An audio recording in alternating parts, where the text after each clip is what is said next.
अभी वो समय नजदीक आ गया।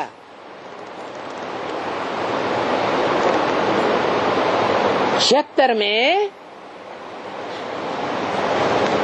बताया था नई दुनिया की स्थापना होगी और टू लेट का बोर्ड लग जाएगा। किस बात के लिए? कि नर से डायरेक्ट नारायण और नारी से डायरेक्ट लक्ष्मी फिर कोई भी नहीं बन सकेगा।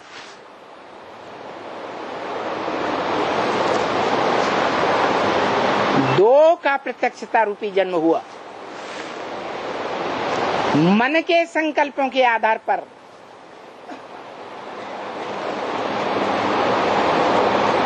ज्ञान युक्त संकल्प चलेंगे,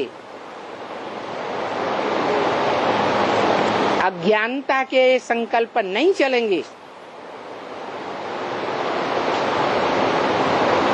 उन मनुष्य आत्माओं में जो नर से नारायण और नारी से लक्ष्मी बनने वाले होंगे।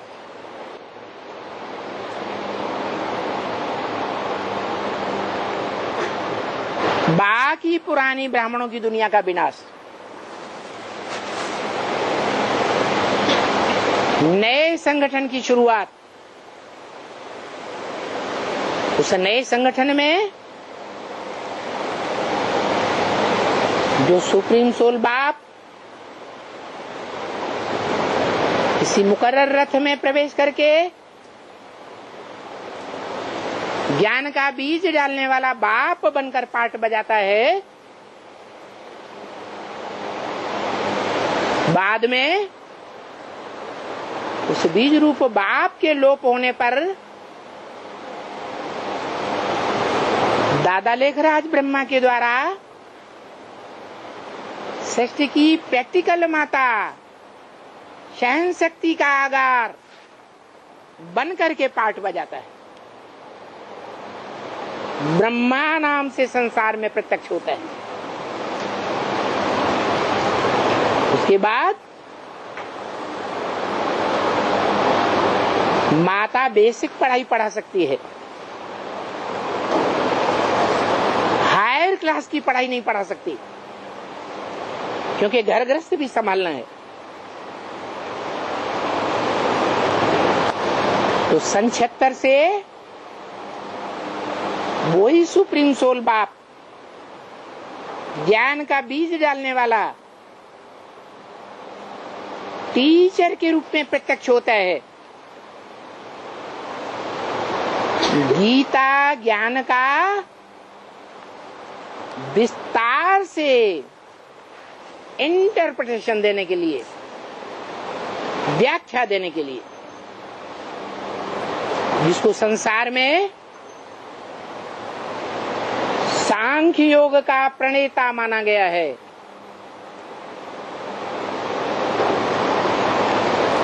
गीता में भी सांख्य योग का वर्णन है।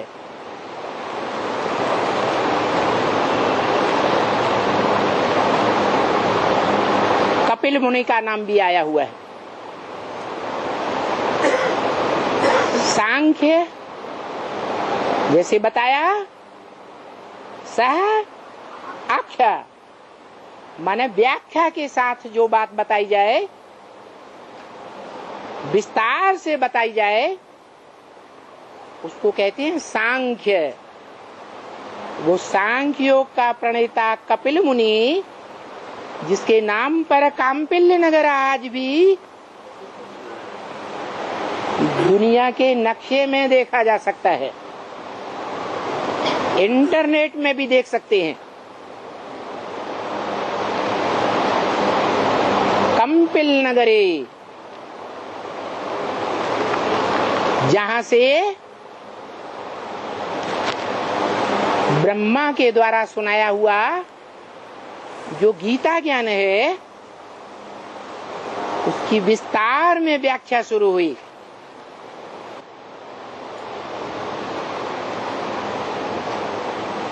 और वो व्याख्या आती है मनन चिंतन मंथन के द्वारा।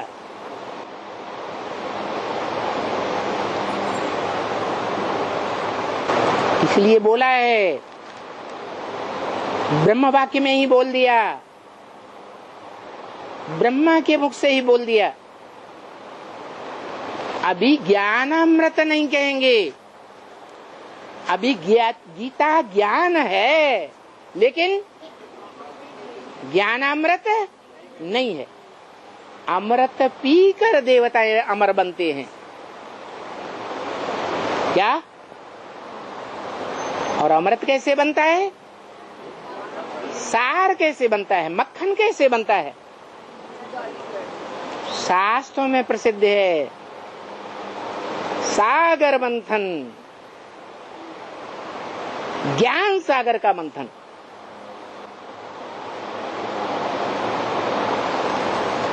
सारे संसार में 500-700 करोड़ मनुष्य आत्माओं को ये नंबरवार मंथन करना पड़ेगा, चाहे वो मनुष्य सृष्टि की राइटियस आत्माएं हो, राइटियस धर्म में जन्म लेने वाली या कन्वर्ट होने वाली, या लेफ्टिस्ट डालियों में कन्वर्ट होने वाली, जन्म लेने वाली आत्माएं हो।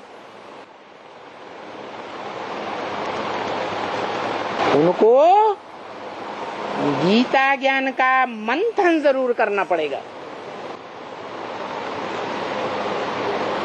मंथन के बाद जो जितना मंथन करेगा वो उतना सार निकालेगा, और जितना सार निकालेगा उतनी उसकी आत्मा सार रूप कम या ज्यादा जन्म लेने वाली बनेगी।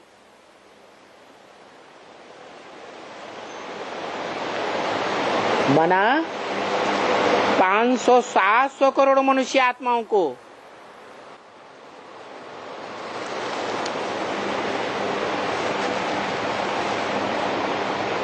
ज्ञान का गहराई से मंथन करना पड़े, समझना पड़ेगा, और जन्म जन्मांतर में जो भी आत्माएं अनेक जन्मों में संपर्क में संबंध में आने वाली हैं, उनकी सेवा भी करनी पड़ेगी। सेवा करके उनको ज्ञान में जन्म देना पड़ेगा। इसलिए हर आत्मा की अपनी अपनी दुनिया है।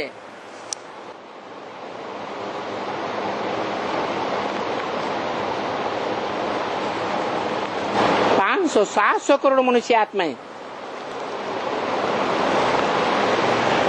ये गीता ज्ञान का महामंत्र लेती हैं।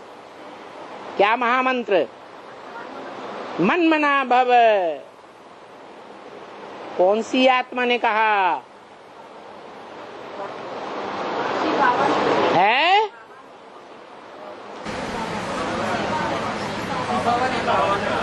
शिव बाबा ने कहा। शिव बाबा ने नहीं कहा है, आत्माओं के बाप ने नहीं कहा। क्यों है? हाँ, शिव बाप तो सदा अमन चैन में रहने वाला है। वो कभी बेचैन होता ही नहीं, उसको मन है ही नहीं जो चंचलता करे। वो सुप्रीम सोल बाप नहीं कह सकता मन मना भव, मेरे मन में समा जा। तो कौन सी आत्मा कह सकती है?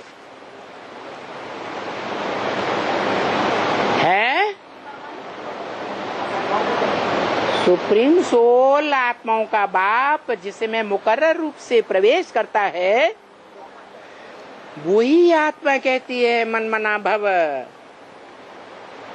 मेरे मन में समा जा। क्योंकि वो आत्मा भी ब्रह्मा नामधारियों में अव्वल नंबर ब्रह्मा परम ब्रह्म है, जो शास्त्रों में गाया हुआ है।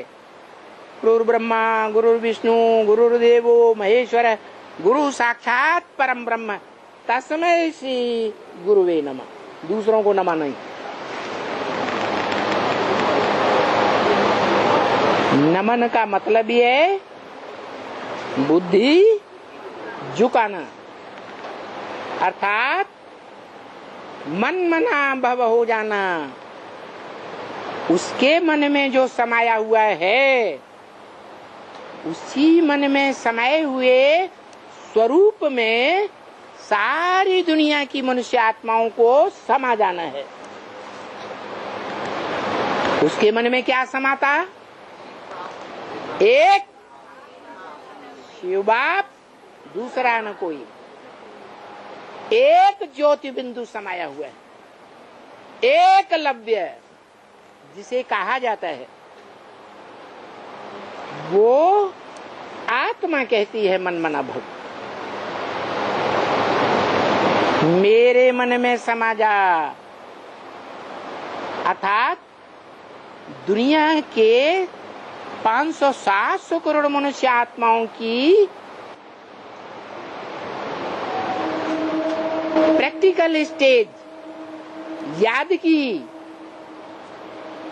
किस रूप को याद करेगी? है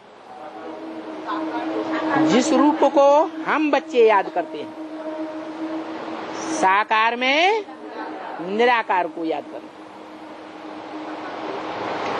उसी निराकारी रूप में हर मनुष्य आत्मा के संकल्प तिरोहित हो जाएंगे। अभी क्या है? इनके मन में अलग संकल्प, उनके मन में अलग संकल्प, हमारे मन में अलग संकल्प, उनके मन में अलग।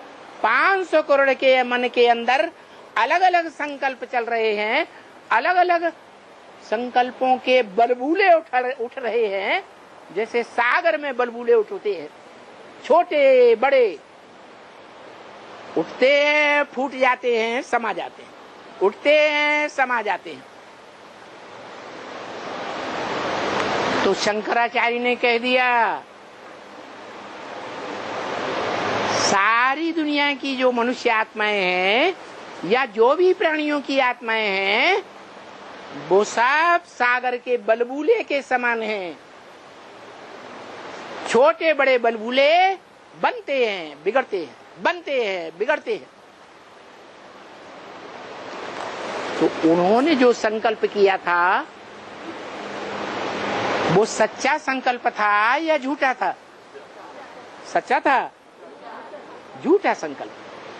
क्योंकि जो बलबूले हैं, उन बलबूलों को, स्पाइसेस को इकट्ठा करो, वो खारा पानी बन जाएगा चुल्लू भर।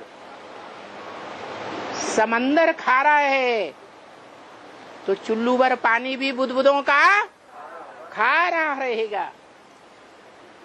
और वो चुल्लू भर पानी बुदबुदों का संग्रह जो किया, वो सागर में मिला दो, वापस आ सकेगा? है वो चुल्लू भर पानी क्या हो गया? विनाशी या अविनाशी? विनाश हो गया। तो उनकी ये कहना क्या कि आत्मा परमात्मा में लीन हो जाती है, ये गलत बात है। आत्मा विनाशी नहीं है, हर एक ज्योति बिंदु आत्मा अविनाशी है। कल्प कल्प उस ज्योति बिंदु आत्मा में अपना अपना अलग अलग पार्ट भरा हुआ है। एक का पार्ट नहीं मिल सकता दूसरे से, लीन होने की बात ही नहीं। हाँ, ये जरूर है, जैसे वृक्ष उगता है, उसमें जो पहला फल लगता है, फल पकता है, उसका बीज फल में से, वृक्ष में से, टहनियों में से, जड़ों से डिटैच हो जाता है। पहले पहले डिटैच होता है ना, ऐसे ही इस मनुष्य सृष्टि की कोई आत्मा है मूल बीज रूप, जो इस सारे संसार रूपी वट वृक्ष से अपने को डिटैच कर देती है, और उस बीज के अंदर सारा वृक्ष समाया हुआ है। जैसे किसी बाप के अंदर अपना जो परिवार बनाता है, बाप कितना भी बड़ा परिवार बनाने वाला हो, उस परिवार का बीज बाप के अंदर समाया हुआ है या नहीं है? समाया हुआ है। ऐसे ही इस मनुष्य सृष्टि का जो बाप है, जो अविनाशी है, ऑलराउंड पार्ट बजाने वाला है, उसका पार्ट कभी लोप होने वाला नहीं है। अविनाशी आत्मा की तो बात ही छोड़ दो, आत्मा तो है ही अविनाशी, लेकिन 5 तत्वों का उसका शरीर भी इस मनुष्य सृष्टि रूपी रंगमंच से कभी लोप नहीं होता। वो कालों का काल है, महाकाल है, जिसको दुनिया में कोई काल खा नहीं सकता। वो सारी दुनिया को खाएगा, लेकिन उसको काल के गाल में जाते हुए कोई नहीं देखेगा। अब बताओ, भारत के शास्त्रों में ऐसा कौन सा व्यक्तित्व गाया हुआ है जिसका कोई माँ बाप कोई बता ही नहीं सकता? वो जन्म और मृत्यु दोनों से परे है व्यक्तित्व, पर्सनालिटी है, निराकार नहीं है। कौन है? शंकर, जिसे कहते हैं आदम, दूसरे धर्म के धर्मपिता हैं। उसके लिए बोला शिव बाबा तो स्वर्ग की स्थापना करते हैं, और वो ही शिव बाबा कहते हैं कि मुझे याद करो। क्या? इसे याद करो, मुझे याद करो। अरे वाह भाई, ज्ञान सारा बापों के बाप से लिया, जो सबका बाप है, उसको खुद याद किया है, और दूसरों से क्या कहते हैं? मुझे याद करो। ये तो बात ठीक नहीं है। ठीक है, ठीक नहीं? अच्छा, चलो उसे याद करते हैं। सभी ब्रह्मा कुमार कुमारियां उसे याद करते हैं। आज भी निराकार को, ज्योति बिंदु को याद करते हैं। सभी धर्म पिताएं उसे याद करते हैं। सभी धर्म पिताओं के फॉलोअर्स भी उसे याद करते हैं। जो निराकार आत्माओं का निराकार बाप है, ज्योति बिंदु, जिसकी बिंदी का ही नाम शिव है, उसे याद करेंगे तो निवृत्ति मार्ग में 5000 साल इस मनुष्य सृष्टि से बाहर रहेंगे या मनुष्य सृष्टि के अंदर रहेंगे? पसंद है? क्यों?